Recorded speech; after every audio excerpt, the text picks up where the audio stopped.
many tens of millions of people have bathed at the confluence of the Ganga, Yamuna, Saraswati on the occasion of the Kumbh Mela.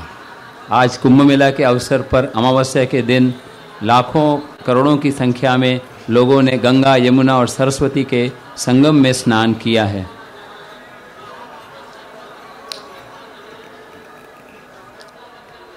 Every year there is a Magh Mela where millions come for a spiritual conference and for the bathing in the Triveni. हर साल जो है माघ मेला होता है जहाँ पर लोग एकत्र होते हैं और स्नान करते हैं. Every 6th year the Ard or half Kumbh Mela where far more people come. और 6 साल में एक बार जो है अर्ध कुंभ मेला होता है जिसमें ज़्यादा लोग आते हैं. And every 12 years is the full Kumbh Mela. और 12 वर्ष में एक बार पूर्ण कुंभ मेला होता है. Which is perhaps the largest spiritual gathering on earth. जो कि पूरे धरती में सबसे बड़ी आध्यात्मिक संख्या में लोग आते हैं. Bigger than the Olympics. ये ओलंपिक से भी ज़्यादा बड़ी भीड़ यहाँ होती है. Or the Super Bowl. या सुपर बोल से भी ज़्यादा. Today when we were coming back from our holy bath in the Triveni, I was riding on the chariot of Gaur Nitai and Srila Prabhupada being pulled by the oxen. आज जब हम स्नान के बाद लौट रहे थे तो मैं गौर निताई के रथ के ऊपर था जिसको बैल खींचकर ले जा रहे थे. And every direction I was seeing from above people's heads were unlimited human beings. और मैं हर दिशा में देख रहा था तो अनंत मानवों की संख्या थी. We looked in front of us as far as the eyes could see into the horizon were unlimited human beings. और हम देख रहे थे कि हमारे जहाँ तक हमारी दृष्टि पहुँचती है अनंत मानव दिखाई पड़ रहे थे. Look behind us and the same. और हमारे पीछे भी वैसा ही था. And every time we reached a crossroads, whatever crossroads it was, whether left or right, there was just a sea of people. और जहाँ पर कोई चौराहे पर पहुँचते तो दोनों तरफ भी ऐसे ही मानवों के समुद्र दिखाई पड़ता.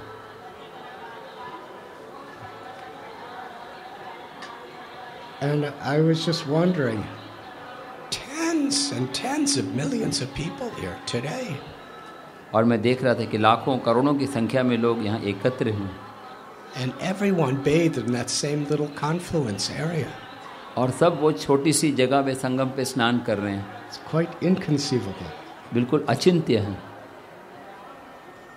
And what's even more inconceivable और उससे ज़्यादा अचिंत्य क्या is that anyone survives. और सब जीवित रहे. It is Krishna's grace. ये कृष्ण की कृपा है.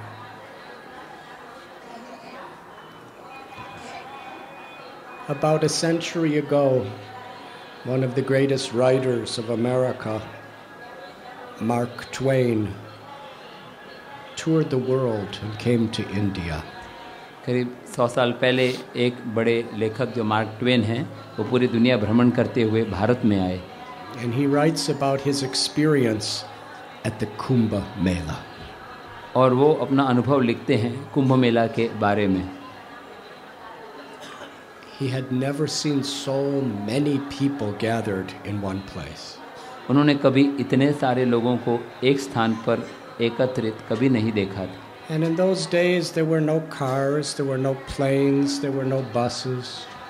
उस ज़माने में कोई कार, प्लेन या बसेस नहीं होते थे. Most of the millions of people that attended walked, sometimes hundreds or thousand miles. जो भी लोग आते वो कई बार हजारों मील पैदल चल कर आ रहे थे.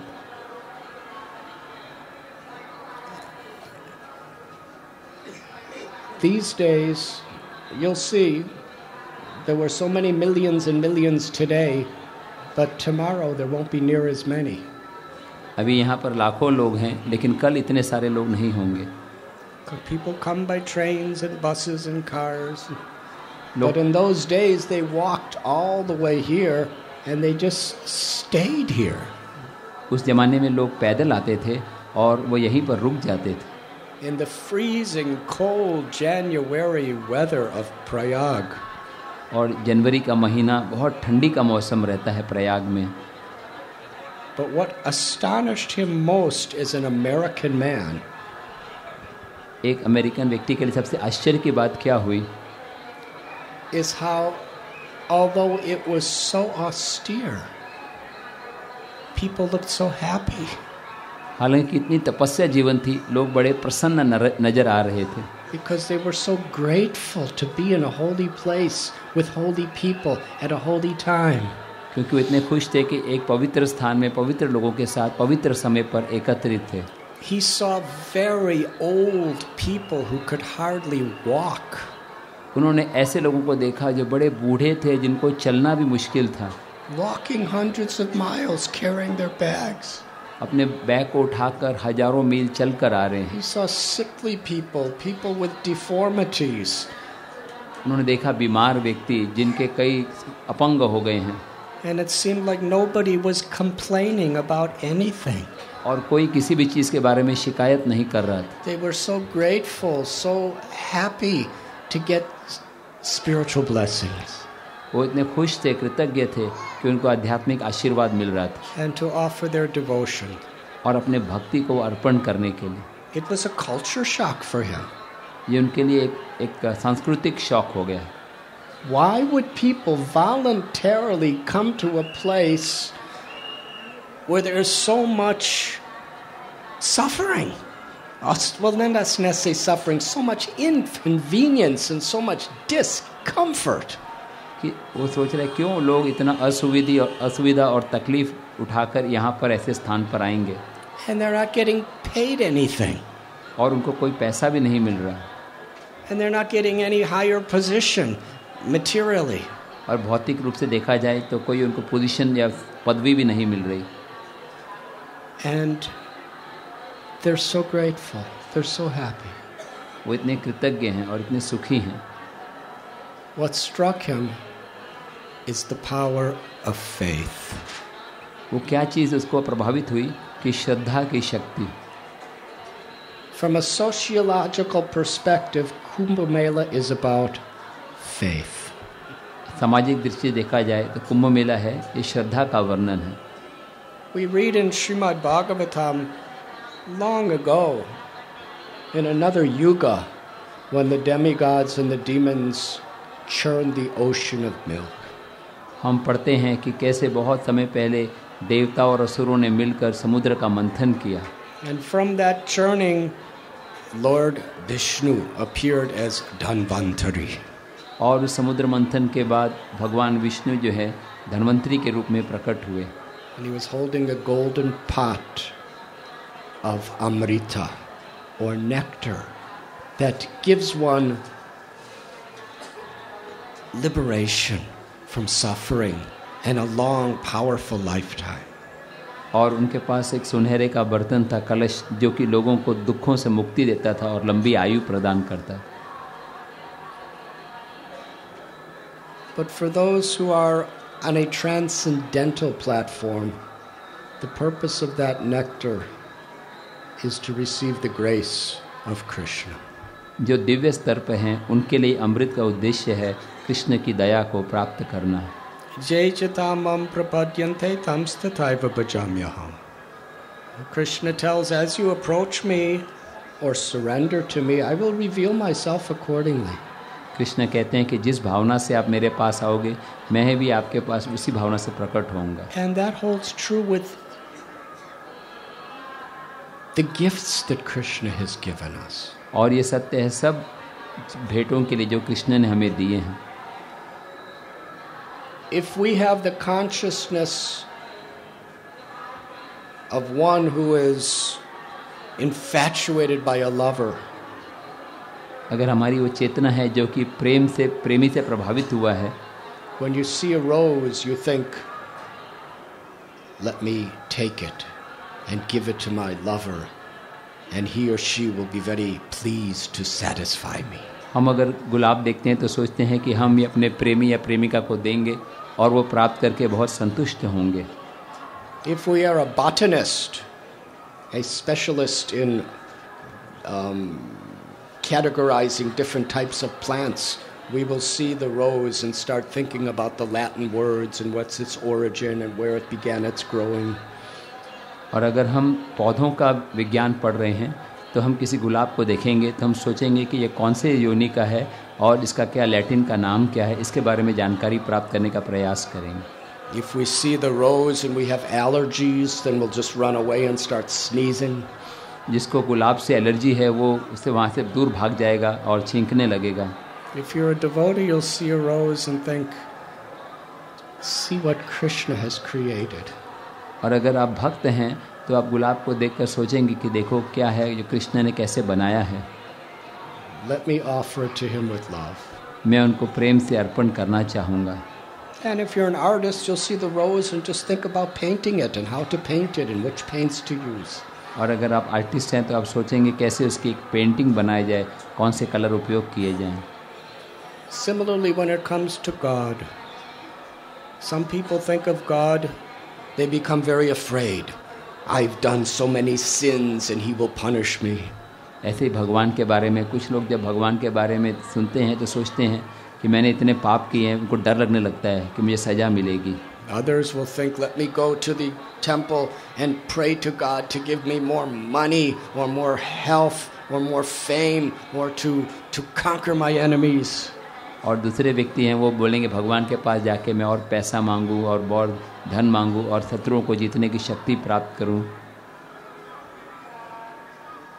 And some simply want to offer their hearts with devotion. और कुछ हैं जो भक्ति भाव से प्रार्थना करें. So when Lord Vishnu appeared with this pot of nectar, जब भगवान विष्णु इस अमृत के कलश को लेकर प्रकट हुए, the demons wanted it to get more power to conquer others, to exploit them. असुर जो है वो अमृत चाहते थे जिससे कि ज़्यादा शक्ति मिले दूसरों का शोषण करने के लिए. The demigods wanted it to protect them, to have the power to protect themselves from the demons so that they can expand their empires and enjoy while doing some service for the Lord. और देवता जो सोच रहे थे कि हमें शक्ति मिले जैसे हम असुरों को पराजित करके हम साथ में भगवान की सेवा भी कर सकें. But for a devotee, sees everything in creation, including the nectar, as the grace of Krishna. और भक्त के लिए सब कुछ जिसमें अमृत भी आता है वो उसको भगवान की कृपा के स्वरूप मानता है, Giving us an opportunity to serve. जिससे कि हमें सेवा करने का सुअवसर प्राप्त हो. So you see, everything we perceive in this world is according to our particular type of faith. हर एक चीज़ को हम दुनिया में देखते हैं वो हमारी श्रद्धा के अनुसार होता है. So the people come to Kumbh Mela with all different varieties of faith. But the simple, natural, common faith is that they are going to be connected to the grace of God. लोग अलग अलग भाव से कुंभ मेला में आते हैं, लेकिन सरल भाव ये है कि मैं भगवान की कृपा के साथ जुड़ा जा सकूंगा. Do you know why there's such police control here at Prayag when you go to take your bath? हालांकि यहाँ पर पुलिस का कंट्रोल है जब हम प्रयाग में जाते हैं स्नान करने के लिए. You see, some people come to Kumbh Mela to prove that my religion is better than all others. My sect is supreme. कुछ लोग इसलिए कुंभ मेला में आते हैं दिखाने के लिए कि मेरा संप्रदाय जो है वो दूसरे संप्रदाय से ज़्यादा श्रेष्ठ है. It's very interesting. We explained the other day about when Dhanvantari came with the pot that the Asuras took it because they wanted to drink all of it. Dhanvantari जब अमृत लेकर प्रकट हुए तो असुरों ने छीन लिया क्योंकि वो उसको प्राप्त कर पीना चाहते थे. And everybody knew that everyone was going to get some on their side, and they weren't going to give a drop to their enemies, the demigods. और वो जानते थे कि वो अपनी तरफ लेंगे और दूसरे देवताओं की तरफ नहीं देंगे. But each one felt, I must have the first honor to drink the nectar. हर एक सोच रहा था कि मुझे ये सम्मान मिले कि मैं पहला व्यक्ति हूँ इस अमृत को पीने के लिए. What does that mean? इसका अर्थ क्या होता है? That means if I put myself first, that I put somebody else after me. अगर मैं अपने आप को प्रथम मानता हूँ तो मैं दूसरों को अपने से पीछे बना देता हूँ. So one took it, I am the most powerful, I am the most scholarly, I will drink it first. And he had the whole pot himself. और पहला कहने लगा मैं शक्तिशाली हूँ, मैं बहुत विद्वान हूँ, मैं पहले ग्रहण करूँगा. This was an emergency. Another grabbed it out of his hands and said, I am more powerful than you, I have more property than you, I will drink it first. दूसरा बोला कि मैं ज़्यादा शक्तिशाली हूँ, मेरे पास ज़्यादा संपत्ति है, मैं पहले ग्रहण करूँगा. Another pulled it out of his hands. और तीसरे ने उसके हाथ से भी खींच लिया. And he boasted about his prowess and his accomplishments. और वो अपने शक्ति का गर्व करने लगे. I will drink it first. मैं पहले पीऊँगा. Nobody could drink it. लेकिन कोई पी नहीं सका. They would not allow anyone else to drink it, and they couldn't drink it themselves. वो किसी और को भी पीने नहीं देते और उन्होंने स्वयं भी नहीं पिया. Meanwhile, the demigods had no chance. The demons or the asuras, they had the chance to share it, drink it, and be invincible. और ये जो असुर हैं उनके पास शक्ति होती कि वो पीते थे तो फिर वो अजीत बन सकते थे. When they churned, they were a team. जब वो मंथन कर रहे थे तो मिलजुल कर कार्य कर रहे थे. But now that they got the prize, everyone was just thinking about me. लेकिन जब उनको इनाम मिल गया तो वो अपने आप के बारे में सोचने लगे. So they were fighting. उनको डर था. And ultimately Mohini Murti came and settled the fight. और फिर मोहिनी मूर्ति आई और फिर इसी तरह से बोले. But that's another story. वो एक दूसरी कथा है. I'm not going to compare the two. But there have been instances over history of different sects who had bloody battles over which sect would bathe first during the Kumbh Mela. इतिहास में हम देखते हैं कि कुंभ मेला में ऐसे कई बार संप्रदायों में बड़े बड़े लड़ाइयाँ हो गई हैं कि कौन पहले स्नान करेगा. We are the most ancient. हम सबसे प्राचीन We हैं. are the most authorized. मैं सबसे अधिकृत हम हैं. We are the most learned. हम सबसे ज़्यादा पढ़े लिखे We हैं. are the most powerful. सबसे शक्तिशाली हम हैं. And different sects would come to Kumbh Mela with weapons. और कई बार अलग अलग संप्रदाय हाथों में अस्त्र शस्त्र लेकर आते थे. And they were mostly all the renunciates. और मोस्टली उनमें सन्यासी होते थे. Fighting over who was more renounced. इस बात पे लड़ाई कर रहे हैं कि कौन ज़्यादा वैरागी है. Because it was very prestigious that our sect will bathe first. और ये प्रसिद्धि की बात होती कि हमारे संप्रदाय पहले स्नान करेगा. And because there was bloodshed, there was deaths, there was injuries, innocent pilgrims are going, little ladies are going to get, and all of a sudden these tridents are flying by and they get killed. आम जनता जा रही है, बच्चे जा रहे हैं, अचानक हाथ में से सन्यासियों के हाथ से त्रिशूल गिर रहे हैं. So the government had to settle it. फिर गवर्नमेंट को निश्चय करना पड़ा. They decided, they brought all the different sects together, who's going to go first, who's going to go second, who's going to go third, who's going to go fourth, and it was all very highly patrolled. और उन्होंने निश्चय किया सबको साथ में बुला के कौन पहले कौन दूसरे और ऐसे किस नंबर से किया जाएगा. And they've become so expert. और वो इतने एक्सपर्ट हो जाते. Can you imagine riding around on those little horses, the police, and controlling all these tens and millions of people? और आप कल्पना करिए कि वो घोड़ों पर सवार होकर इतने सारे लाखों लोगों के बीच में जा रहे हैं. And everyone knows when they go to Kumbh Mela to take their bath, everyone knows, if they're thinking people, that there's a possibility they will be crushed to death. और हर एक व्यक्ति जो कुंभ मेला में स्नान करना आता है उसको पता होता है एक थोड़ी संभावना है कि शायद मृत्यु हो जाएगी. And can you imagine if the police were not controlling the crowds, how many people would be crushed to death? और आप सोचिए अगर पुलिस वो क्राउड को वश नहीं करे तो कितने लोगों की मृत्यु हो जाती. But still, hardly anyone complains. और फिर भी कोई शिकायत नहीं करते, Because people feel so fortunate, so grateful, because they have faith. लोग इतना अपने आप को कृतज्ञ मानते हैं क्योंकि उनके अंदर श्रद्धा है। These 4 places where the drops of nectar fell, Prayag, Haridwar, Ujjain and Nasik. ये 4 स्थान हैं जहाँ पर अमृत गिरे, प्रयाग, उज्जैन, हरिद्वार और Nashik. During a special constellation that comes every 12 years, that nectar emerges. 12 साल में एक बार ऐसा मुहूर्त आता है कि जब वो अमृत प्रकट होता है। Many spiritual teachers, they tell that to bathe at the Ganga here at Prayag or at Yamuna, a great blessing of grace and mercy comes to us. कई लोग बताते हैं कि गंगा में या यमुना में स्नान करना एक बड़ा आशीर्वाद है, कृपा है जो प्राप्त होती है। And to bathe where they meet together with the Saraswati at the Sangam, 100 times that grace comes to us. और संगम पर जहाँ पर सरस्वती मिलती है तो सैकड़ों गुना ज़्यादा लाभ प्राप्त होता है। And when we bathe at that Sangam during that 12-year Kumbh Mela time, 1,000 times more grace comes. और अगर हम फिर उस समय स्नान करते हैं जब कुंभ मेला होता है तो 1000 गुना ज़्यादा लाभ प्राप्त होता है। The Kumbh Mela is a very ancient gathering. ये कुंभ मेला बहुत ही प्राचीन सम्मेलन है। Sripad Shankaracharya very much promoted it to make it extremely popular throughout India. Shripad Shankaracharya ने इसको बढ़ावा दिया, पूरे भारत में इसको प्रसिद्ध बनाया। And his idea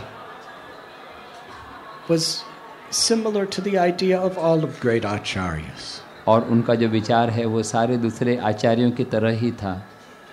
There are 2 primary purposes of coming on this pilgrimage. इस तीर्थ में आने के लिए 2 प्रमुख उद्देश्य हैं। The first is to bathe in that holy confluence and receive the purification, the cleansing of our karmas and our material attachments. पहला है कि संगम में स्नान करना, शुद्धिकरण होना और सारे भौतिक आसक्तियों से मुक्त होना And receiving the blessings of the Lord. और भगवान के आशीर्वाद को प्राप्त करना। But along with that, the most important part of the pilgrimage of Kumbh Mela और दूसरा कुंभ मेला का सबसे महत्वपूर्ण भाग है is to have darshan of holy people and to hear the knowledge that they teach. साधुओं का दर्शन करना और उनसे पवित्र ज्ञान श्रवण करना। In one beautiful prayer, Narottam Das Thakur sings, एक सुंदर प्रार्थना में नरोत्तम दास ठाकुर कहते हैं, but by bathing in the Ganga regularly, one gradually becomes free of all their sins. Ganga में नियम पूर्वक स्नान करने से धीरे धीरे पापों से मुक्त करते हैं। But by sincerely, respectfully, humbly approaching a great devotee of the Lord and seeing that devotee, एक महान भक्त का दर्शन करने से और उनकी सेवा करने से one immediately gets the effect of bathing in rivers even many times. और कई बार गंगा में नदियों में स्नान करने से ज़्यादा फल वो साधु के दर्शन से हो जाता है। Why is that? ऐसा क्यों होता है? Why is any place holy? कोई स्थान पवित्र क्यों माना जाता है? Because of the special grace that the Lord has manifested there. क्योंकि भगवान ने वहाँ पर विशेष कृपा प्रदर्शित की है। Prayag, Dhanvantari brought the nectar. Prayag में धन्वंतरी अमृत लेकर आए। And we read about it so many times in scriptures. और शास्त्रों में हम अनेक बार इसके बारे में पढ़ते हैं। In the Ramayana, when Ram, Lakshman and Sita left Ayodhya for their exile, Ramayan में जब भगवान रामचंद्र जी सीता और लक्ष्मण के साथ अयोध्या छोड़कर वनवास की ओर प्रस्थान किए, they wanted to go to a place where no one would find them. ऐसे स्थान पर जाना चाहते थे जो शांत है। We know the story. Kaikeyi somehow or other induced Dasarath Maharaj to,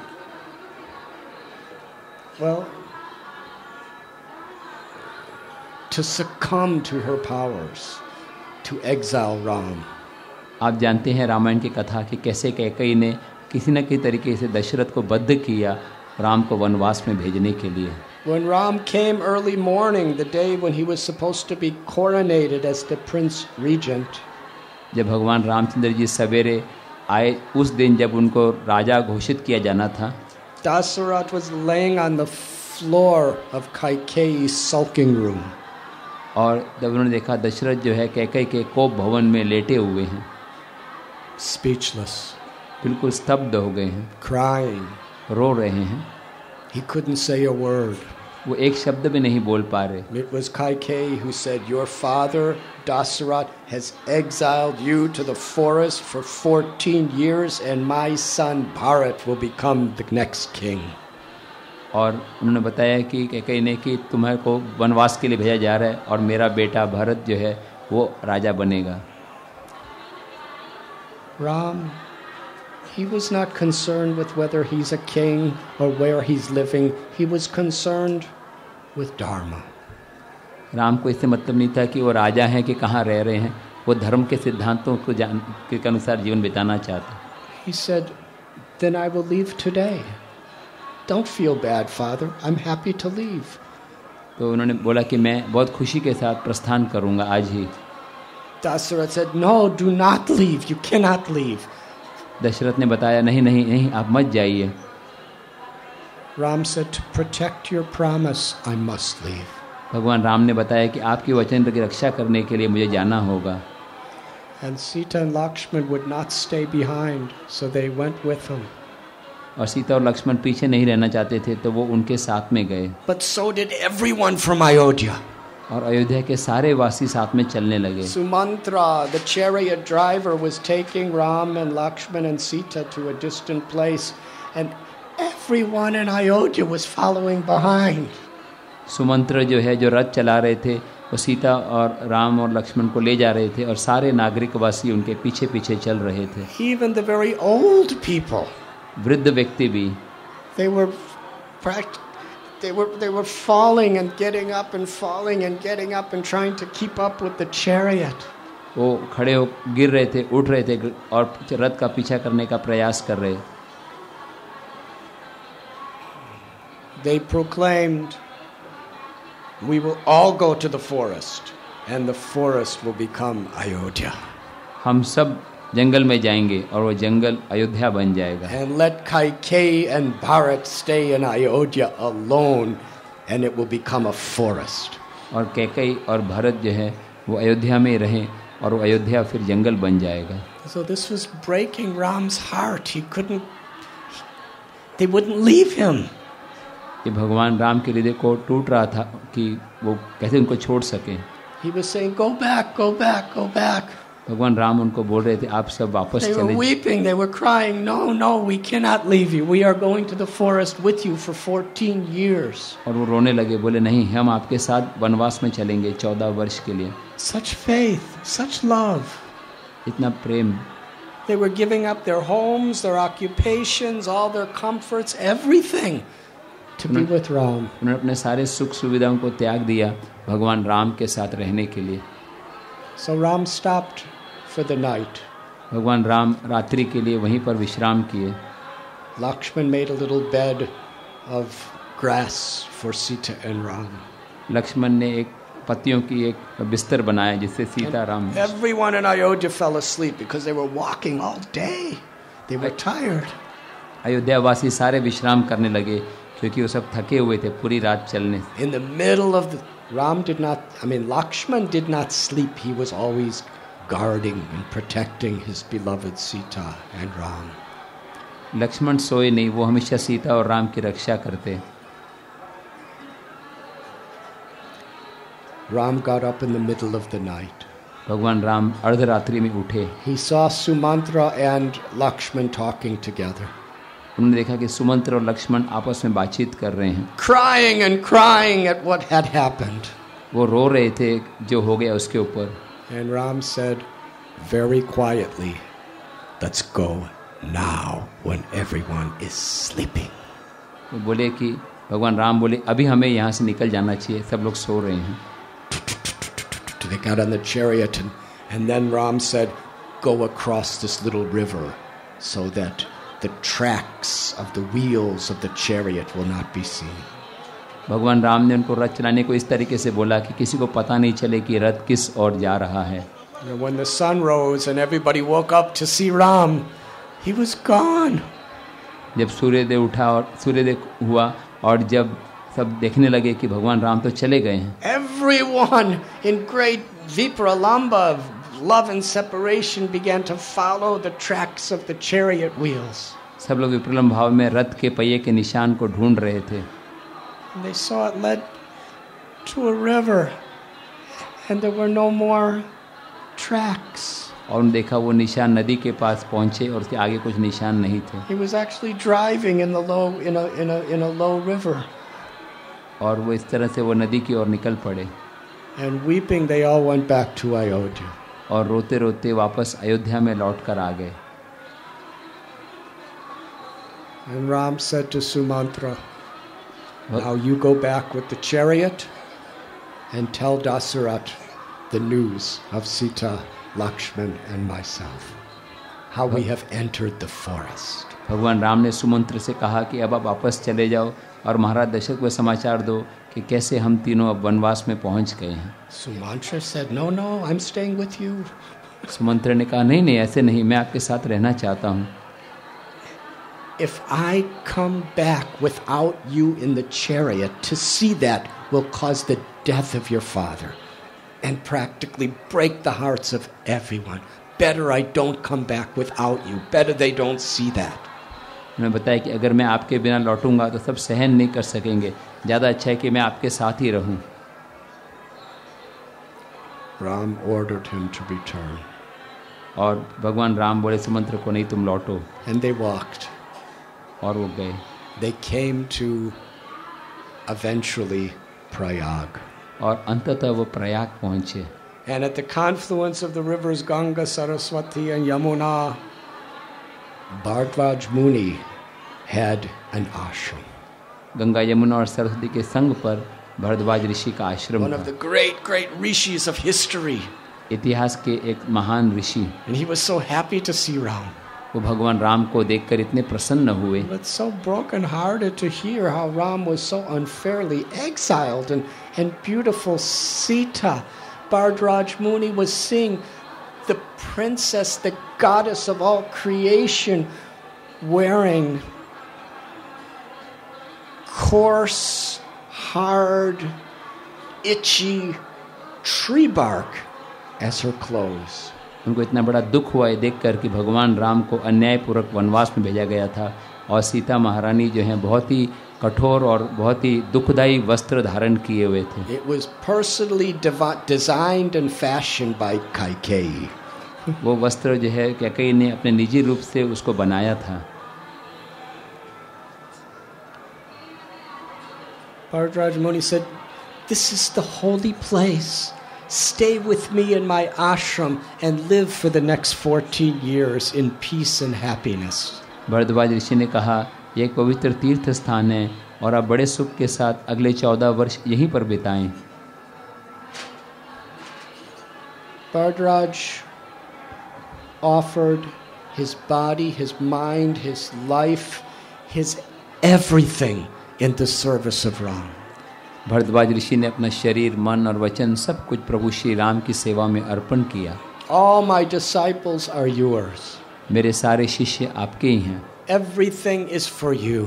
सब कुछ आपके लिए ही है. We will feed you the best forest fruits and roots and we will all be together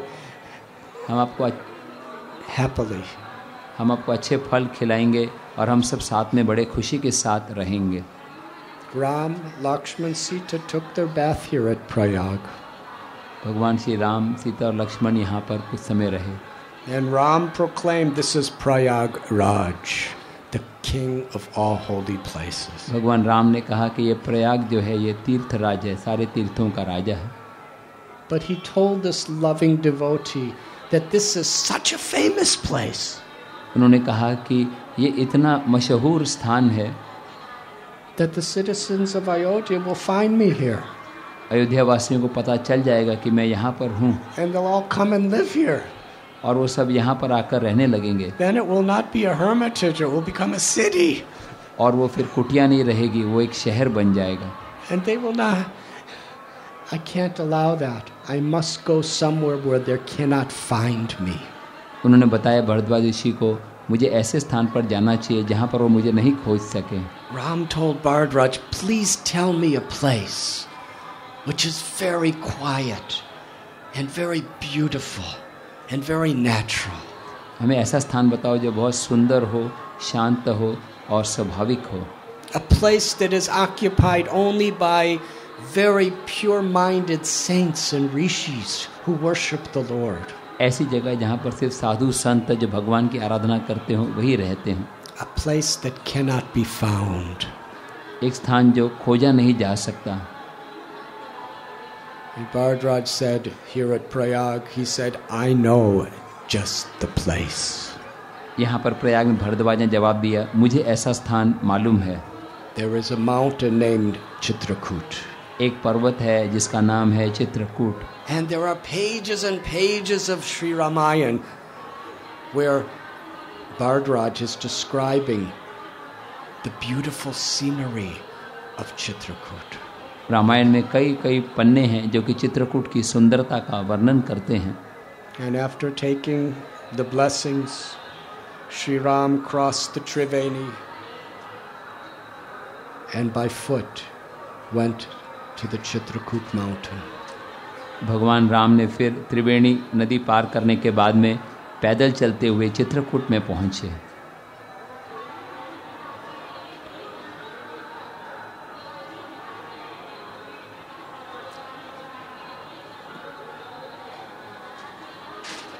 Later, Bharat came to Prayag. बाद में भरत भी यहाँ पर प्रयाग में आए थे. He was trying to find Ram to bring him back to Ayodhya because Bharat decided, I am not going to allow my evil mother's scheme to fructify. I will stay in the forest for 14 years and Ram will return to be the king. बाद में भरत यहाँ पर आए क्योंकि वो चाहते थे कि मैं जंगल में रहूँगा और भगवान राम फिर वापस लौटकर राजा बने. And he also spent time with Bhardraj Muni here. वो भी यहाँ पर कुछ समय के लिए भरद्वाज ऋषि के साथ रहे थे. So this place has such a special history. हम देखते हैं कि ये स्थान का इतना विशेष इतिहास है. And as we have explained yesterday, जैसे हमने कल समझाया,